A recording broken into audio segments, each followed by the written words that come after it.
What's up, YouTube? This is Too Raw for TV. All right, so today was game one of the first round series between the first seeded Boston Celtics and the eighth seeded Miami Heat. And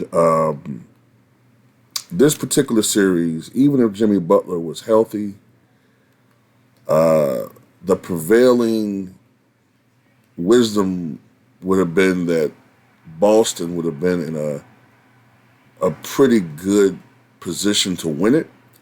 Though with Jimmy Butler and the Miami Heat, you just never know.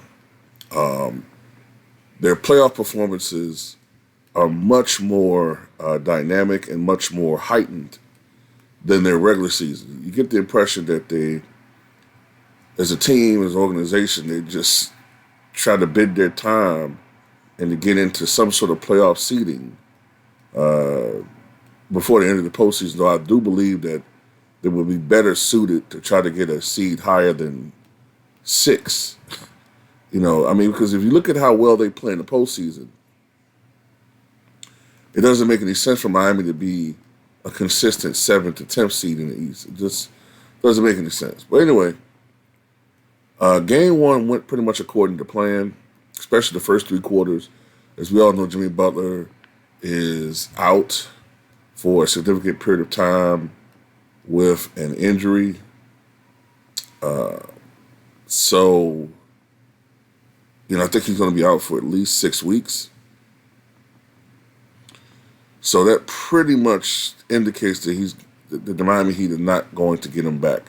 The chances of them making another NBA Finals run this time are pretty much next to nothing. And Boston was up by, I think, like as much as like 33 points in this game.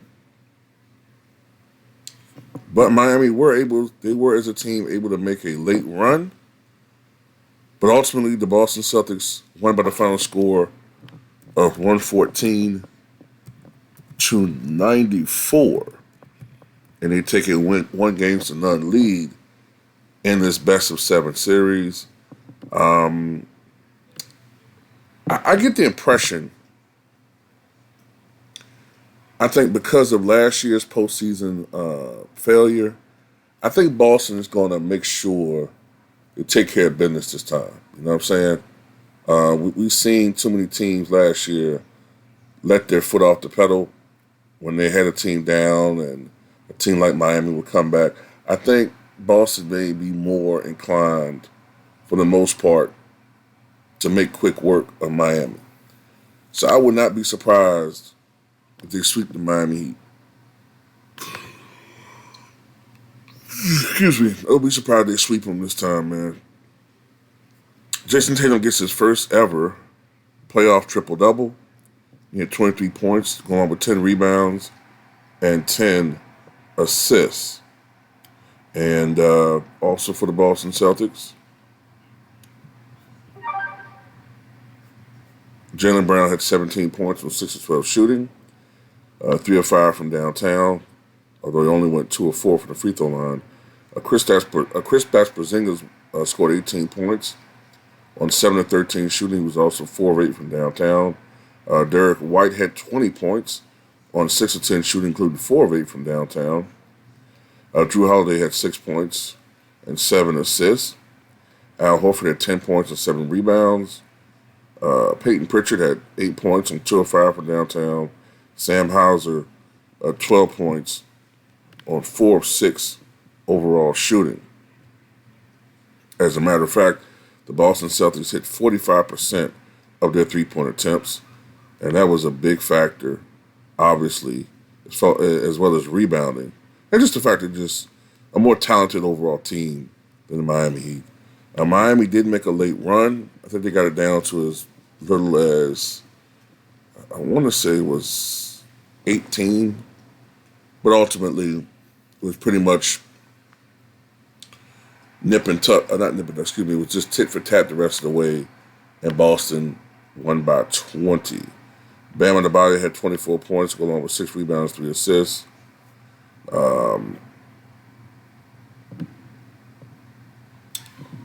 Nikola Jovic had 10 points and 6 rebounds. I didn't get a chance to look at this one, so I'm just kind of looking at stats, y'all. I didn't get a chance to look at this game at all. Tyler Hero had 11 points on 4-13 shooting, only 3 of 9 from downtown. Caleb Martin was a non-factor. Dylan Wright, who I think they signed from the Wizards. I think he was waived by the Wizards. He had a big game with 17 points, 6 or 7 from the floor, 5 or 5 from downtown.